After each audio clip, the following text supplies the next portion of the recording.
Ah, ma questo non è il PKX, l'aeroporto di Pechino progettato da Zaha Hadid. Peccato. Dai, vediamo subito la prenotazione più complicata di tutto il viaggio, per la quale ho dovuto comprare una SIM card e farmi prestare 30 yuan. Leggerete i dettagli qui sotto un'altra volta. Intanto vi dico solo che mi serviva il numero di una delle compagnie telefoniche statali perché volevo arrivare al cuore del potere, la grande sala del popolo del 1959. Ve la mostro io così se volete ve la risparmiate. Si entra come in aeroporto senza portare liquidi né accendini e dentro ci si può spostare senza guida. Qui si riunisce il partito. Purtroppo il percorso di visita non mi fa vedere la stella rossa sul soffitto. Con il palco vuoto rende un po' meno che in TV. Un'altra sala. Banchetto per 5.000 persone in questa sala qui. Altre sale. Lampadari a fiore di loto. Tondi. A stella, finiture a risparmio, ma va bene così. Quello che non mi aspettavo è che ciascuna delle poltrone che sono qui esibisce il nome del negozio, se capisco bene. In Cina è meglio non bere l'acqua del sindaco, l'acqua del partito però.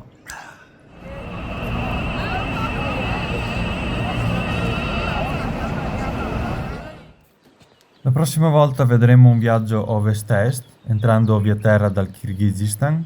In questo video invece vi mostro un viaggio nord-sud che per me è durato 15 giorni, ma per voi può durare adesso anche 30 senza visto. E poi c'erano delle cose che da architetto dovevo proprio documentare. Perché queste città trasformate per il turismo vanno guardate con molta consapevolezza.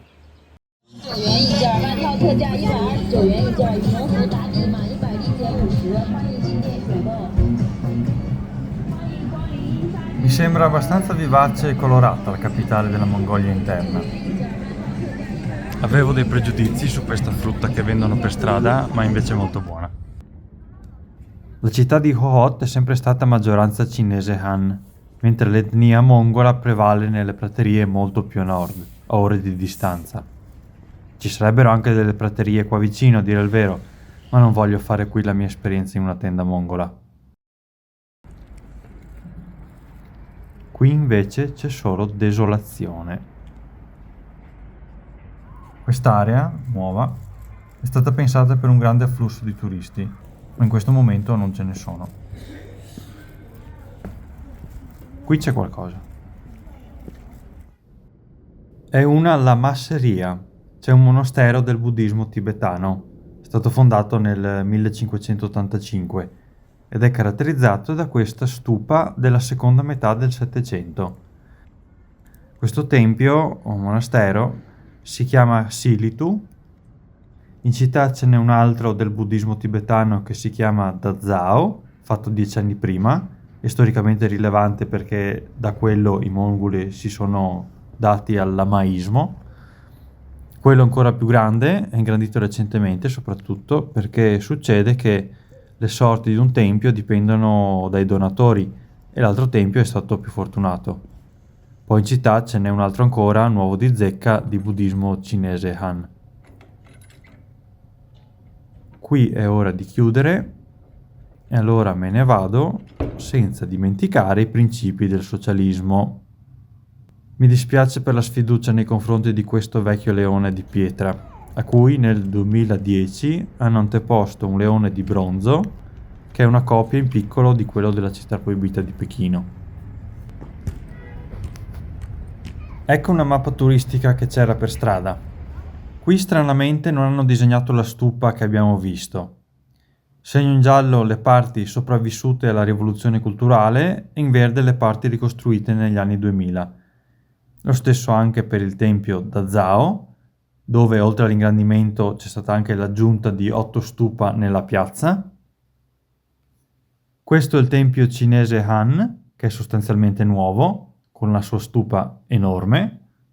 Infine il tempio Wu-Ta-Si, detto delle 5 pagode, di cui sopravvive una grande stupa quadrata settecentesca sormontata dalle 5 pagode. Tutto quello che sta intorno è nuovo. La cosa più vecchia che ho visto è stata questo carretto. Abbastanza scenografiche queste aggiunte. È la parte commerciale che è un po' invasiva.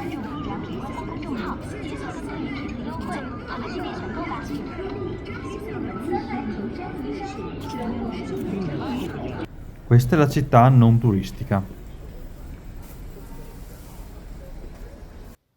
Domani prenderò il treno, ma prima di andare a Pechino mi è venuta la curiosità di fermarmi a Datong per vedere cosa stanno combinando. манай энэ үйлчнээ аянчнаа галт тэргэнд тавтай морилно. Дараачийн өртөө бол улаан чав өртөө. Манай галт тэргэн дээр тамхи татхи хороглоно. Sto andando verso lo Shanxi e vedete come qui il suolo è particolarmente soggetto ad erosione. E se il fiume giallo è proprio perché passa da queste parti. Qui a Datong c'è una sala di 54 x 28 metri del 1140 che è la più grande dell'epoca in Cina. Mi trovo al tempio Huayan e se volete andare un secolo ancora più indietro visitate il tempio Shanhua che ha anche delle belle statue. Così si presentava Datong 20 anni fa. Si nota ancora la forma quadrata della parte antica. Gli edifici che abbiamo appena visto, cioè i due che sono sopravvissuti oltre il 1648, sono questi. E qui vengono ricostruiti quelli perduti. Vi faccio notare anche l'edificio storico della moschea, ma non basta, perché vogliono un tempio spettacolare al massimo. E allora ecco anche una pagoda sull'acqua. Le case intanto arretrano. Ho trovato questa foto del 2017 su TripAdvisor scattata proprio dalla pagoda. La moschea è stata dotata di un nuovo edificio verso strada con 2 minareti. Oggi le vecchie case non ci sono più.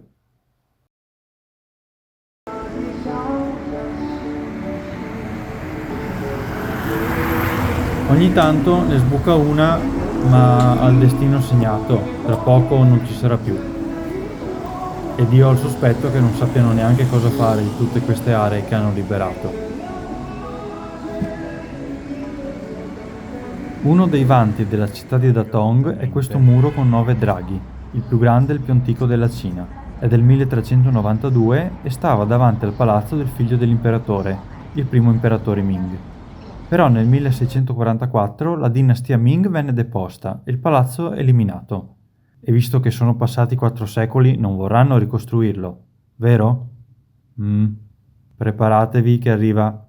Occhio che grosso. Eccolo.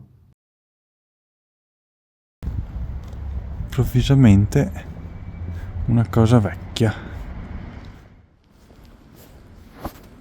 Ho il piacere di mostrarvi qualcosa che quasi nessuno avrà visto e che nessuno vedrà mai più.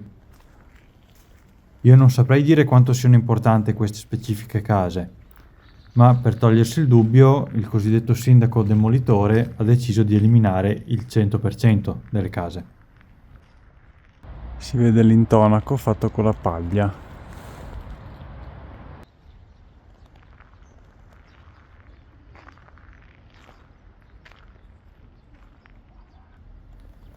Qui si può apprezzare come i solai e i tetti siano sostenuti da pali di legno all'interno dei muri. E tra poco anche qui sarà Disneyland.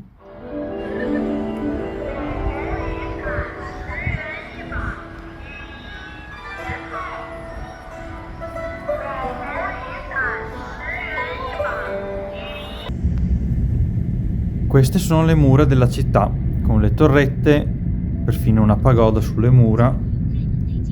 Ma se guardiamo una foto della fine della Seconda Guerra Mondiale, le torrette non c'erano.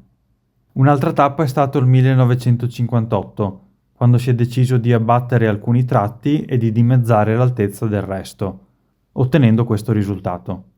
E quella terra all'interno, chissà che non risalisse al IV secolo quando la città è stata fondata. E poi, dal 2008, ignorando la contrarietà del mondo accademico, le mura sono state ricostruite secondo l'ipotetico aspetto dell'epoca Ming, ma con strutture in cemento armato. Non bastavano le mura e allora al di fuori del quadrilatero della città ecco un altro fortino in costruzione.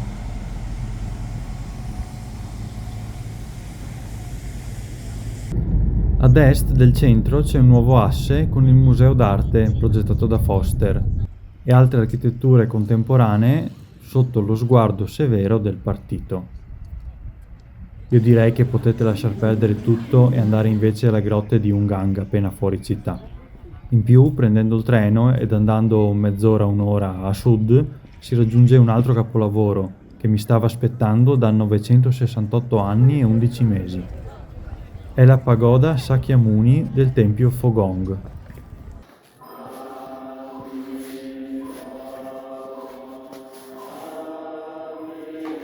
Mi sarebbe molto piaciuto salire ai piani superiori, ma purtroppo le condizioni statiche non lo permettono. Infatti è da 20 anni che si stanno studiando soluzioni di intervento, ma non c'è ancora un progetto definitivo.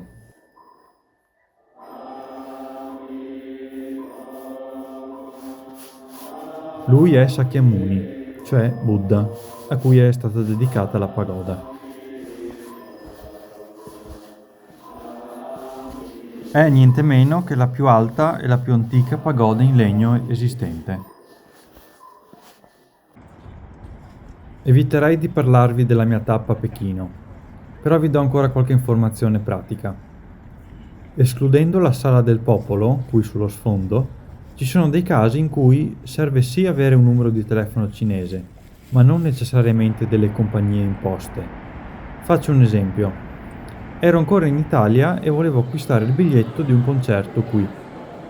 Serve un numero su cui ricevere l'SMS di conferma, ma il numero italiano non viene accettato. Cosa fare? Ci sono dei servizi che offrono numeri temporanei. Io ho trovato il servizio eSender, ma mi piacerebbe sapere se ne esistono altri altrettanto pratici. Belle le poltrone con il tessuto come le scarpe da ginnastica. Ah, ma hanno messo fuori le statue dei 2 compositori di stasera. Si vede che hanno un magazzino con tutti i compositori e volevano che fosse chiaro che questo è Beethoven.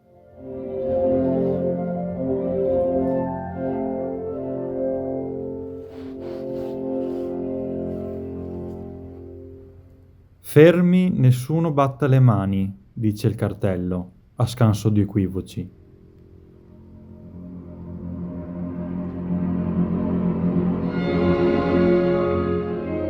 No, non li sto prendendo in giro, anzi, massimo rispetto per loro che vanno ad ascoltare della musica occidentale, che non fa parte della loro cultura.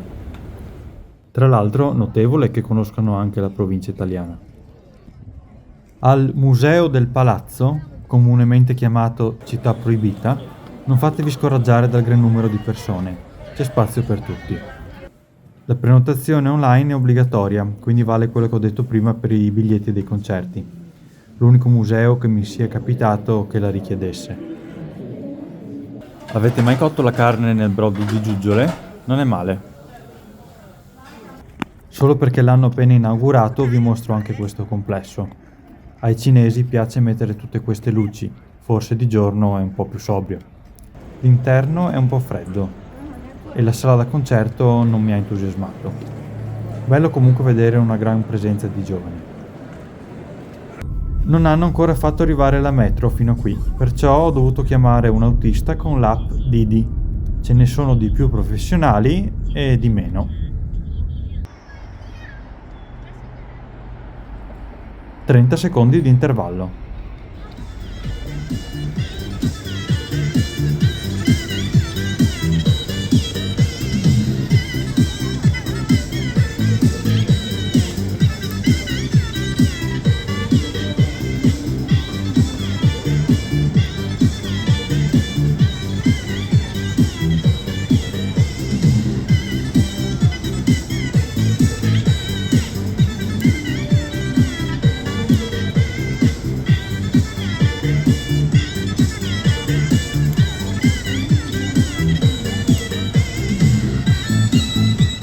A parte ciao e grazie, io ho imparato in cinese i punti cardinali. È utile per distinguere le molte stazioni di una città.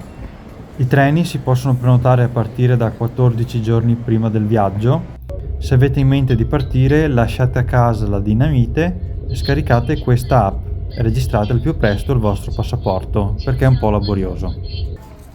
2 ore di treno a sud di Pechino c'è Chufu, che è la città di Confucio.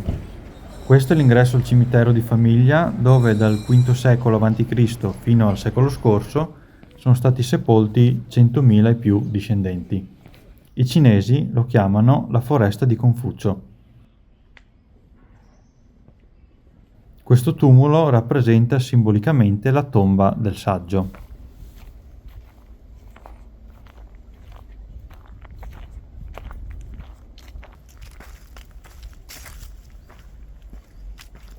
Ad oggi i manufatti che si vedono risalgono quasi tutti alle dinastie Ming e Qing. Io vi consiglio di fare una tranquilla passeggiata, magari lasciate perdere la metà est del cimitero. I discendenti di Confucio, cioè i Kong, hanno goduto di molto prestigio e infatti durante la dinastia Ming hanno costruito questa residenza. Questa è una porta ad aprirsi solo nelle grandi occasioni, fatta nel 1503. Dettaglio del tetto, non è vecchio ma almeno è ben illuminato, e questo è il punto dove finisce la parte pubblica e comincia la parte privata. Accanto alla residenza dei Kong c'è il tempio dedicato a Confucio, di cui questa è la porta del 1754, con architrave in ferro. Un complesso enorme che risale soprattutto alla dinastia Ming nella forma che vediamo. Per esempio questo edificio era del 1200 ma è stato ampliato nel 1500. Ecco un albero genealogico dei Kong. Qui c'è un signore che penso assiste i fedeli per fare le offerte, davanti all'edificio principale. Risale al 1729 ed ha queste colonne con draghi scolpite in un unico blocco di pietra. Ed ogni imperatore che voleva omaggiare il tempio faceva portare da delle tartarugone delle lapidi con iscrizioni. Ce n'è di tutte le misure, ma la più grande è appena fuori città. Il sito dove sto andando è meno frequentato degli altri e celebra personaggi molto più antichi di Confucio, probabilmente mai esistiti. Purtroppo è chiuso per manutenzione. Ecco, se volete provare voi, dopo aver visto il tempio, la residenza e il cimitero, qui troverete un unicum in Cina. È una piramide di pietra costruita nel XII secolo su una precedente collinetta che rappresenta il luogo di nascita del mitico primo imperatore cinese, mentre il tumulo a nord sarebbe la tomba del secondo imperatore. A sud era stato edificato un tempio di cui restano solo le 2 colossali steli su tartarughe ai lati. In una giornata si vede tutto, quindi a sera potete prendere il treno e proseguire verso sud.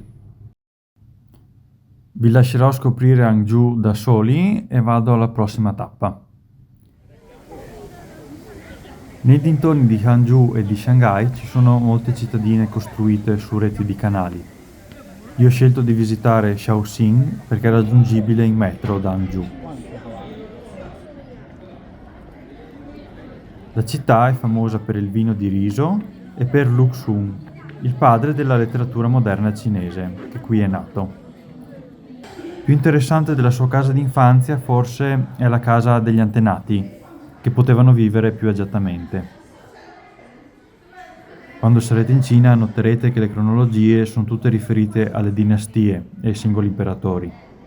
Questa casa è stata costruita durante il regno molto lungo di Qianlong, che comprende quasi tutto il Settecento. Dopo la sala degli ospiti e delle cerimonie, vediamo l'edificio principale, con al centro l'altare degli antenati e ai lati le stanze, lo studio, la camera, la sala da pranzo, eccetera. A destra e a sinistra dei cortili invece ci sono gli spazi di servizio, come la cucina.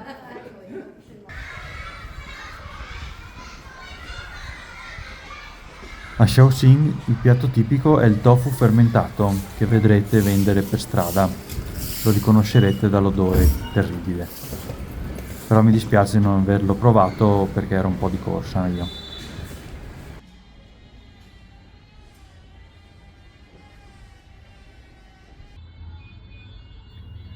Proseguendo questo viaggio verso sud potete scegliere una città della costa. Per esempio c'è Gwangju, da dove Marco Polo è salpato per il viaggio di ritorno. Io mi sono fermato a Fuzhou, che è la capitale della regione. È una città tra le colline e con le colline al suo interno. C'è una piccola parte storica che al primo impatto è stata un po' deludente rispetto a quanto è pubblicizzata.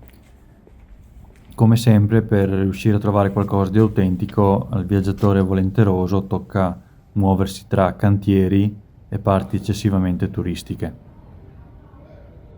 Ci sono belle residenze, questa per esempio è appartenuta a burocrati dell'impero Qing e poi ad un attore ed è rimasta in uso fino a qualche decennio fa. Io mi sono fatto una foto in questa stanza al grezzo perché faceva molto architetto, mentre le principessine, non necessariamente giovani, si fanno fare dei veri servizi fotografici. Un po' più a sud stanno recuperando un'altra parte storica della città, ma non vi consiglio la visita, il risultato è questo. Gli abitanti infatti si ritrovano da un'altra parte. Dalla città di Longyan ho fatto circa 2 ore di taxi e sono arrivato in un'area rurale, tra le montagne. Al momento sono l'unico turista presente e gli abitanti vedo che stanno nei loro soggiorni con la porta aperta a guardare la TV. Anche se siamo fine novembre, la temperatura è molto piacevole. Casualmente ho trovato un giorno di pioggia perché di solito è in estate che piove di più. Questo edificio a pianta circolare è un tulou. C'è un'abitazione collettiva tipica del popolo degli Hakka. Ce ne sono anche di quadrati e vedete che per esigenze di difesa non hanno finestre ai primi 2 piani. Alcuni dei più pregevoli sono stati inseriti nel patrimonio UNESCO, come questo. Non chiedetemi di quegli archi lì a destra che sembrano bizantini perché non me li spiego. Come data di costruzione del tulou ho letto sia 1842 sia 1880, fate voi. I tulou, soprattutto quelli più grandi, avevano dei fabbricati all'interno della corte che erano le parti comuni, in cui venerare gli antenati e fare lezione ai bambini. Al piano terra c'erano le cucine, al primo piano i granai e ai 2 piani superiori le camere. Ogni famiglia era proprietaria di una campata strutturale su tutti i piani. Sul muro perimetrale, fatto di terra, vedete l'uscita dei fumi delle cucine.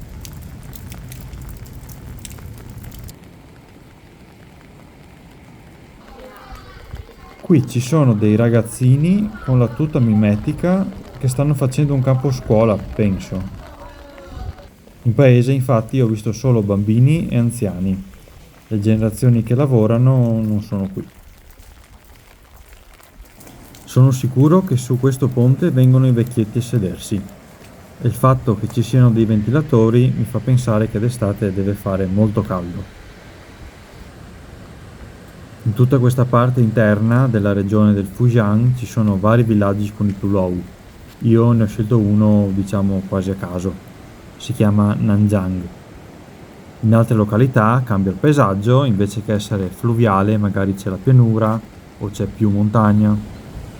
A me andava bene che fosse un buon compromesso tra un villaggio vero, non troppo turistico, e una distanza non eccessiva per farla in taxi. Per oggi basta. Mi sono spostato 3 km in linea d'aria, avrei voluto proseguire ma sono tutto bagnato. Sarebbe bello muoversi in bicicletta, ma è un tipo di turismo a cui non hanno pensato ancora. Ad un certo punto mi ha sorpreso questo Opus reticulatum. Qui vedo dei cachi ad essiccare ed eccoli sottovuoto. Da queste parti è utile avere delle provviste in camera. Questo Tulou è stato recuperato ed è il mio albergo. L'app dove è più facile trovare alberghi in Cina è trip.com. Troverete sia qualche Tulou che vi darà una stanzetta delle dimensioni originarie per 15 euro a notte, sia Tulou ristrutturati più carini. Da quello che leggo, per la costruzione dei Tulou si facevano fondazioni in ciottoli di sezione fino a 3x3 metri, dopo aver eventualmente infisso pali nel terreno fangoso o sabbioso. Veniva innalzato un muro ad anello, fatto di terra battuta alla velocità di un piano all'anno, e in senso radiale si costruivano muri di blocchi di pietra. Il resto della struttura è in legno. Soltanto quando il muro di terra era finito si potevano aprire i fori delle finestre. Il pudding di riso e un latte di soia molto denso sono gli unici liquidi che ho in questa colazione, perciò mi sento così. Oggi c'è il sole, laggiù qualcuno sta festeggiando e sono arrivate le corriere cariche di turisti. Quel Tulou è il più antico del villaggio, risale al regno Kanji, cioè tra 600 e 700. È un garage? È una dispensa? No, guardate bene i tavoli, è un ristorante. Ho dato per scontato che a cena non sarà aperto, ma non ho chiesto in realtà. E questo è il mio piccolo tè.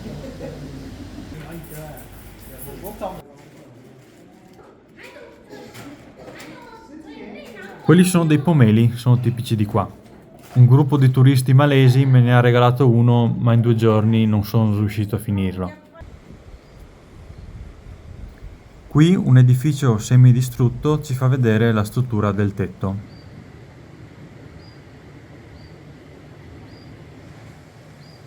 Ieri ho prenotato un taxi che venisse a prendermi. A differenza del viaggio d'andata, stavolta non c'era modo di contrattare sul prezzo. Voi potreste mettervi d'accordo già all'andata e far tornare lo stesso autista. Il tassista mi ha regalato uno spuntino, visto che gli ho pagato tanti soldi. Un latte di arachidi, pane ai fagioli, tramezzino, mezzo uovo. Ci sono proprio le arachidi dentro, adesso non so cosa fare. Le sorprese non sono finite, perché non avevo mai visto fare questa operazione. Il treno sta per cambiare senso di marcia.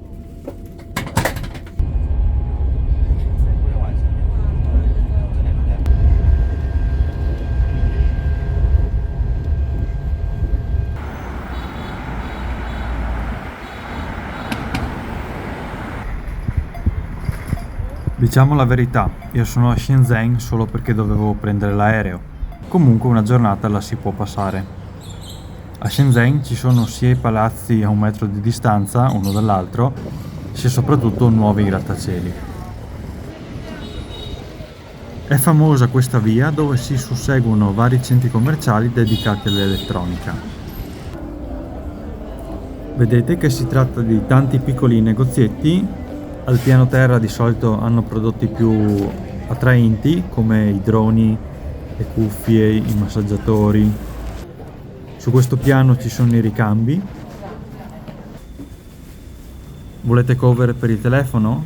I vari centri commerciali hanno più di un piano come questo dedicato alle cover. Un piano invece è per i cinturini degli smartwatch. Volete cavi o datatori? Qui ci sono tutte le combinazioni che vi potete immaginare. Questo ragazzo ne sta confezionando di quelli che magari state per comprare da casa. Non so se questo me lo dovevo aspettare, c'è un negozio che vende le etichette original, marchio CE, eccetera. Qui si mangia davanti a chi ripara computer, partono i rider a consegnare a chi lavora nei negozietti che non si muove da là, e io mi mangio degli spaghetti al ragù. Vedete che non siamo poi così tanto diversi dai cinesi. E dalla baia di Shenzhen, oltre la quale si vedono le luci di Hong Kong, io vi saluto. Ti pareva?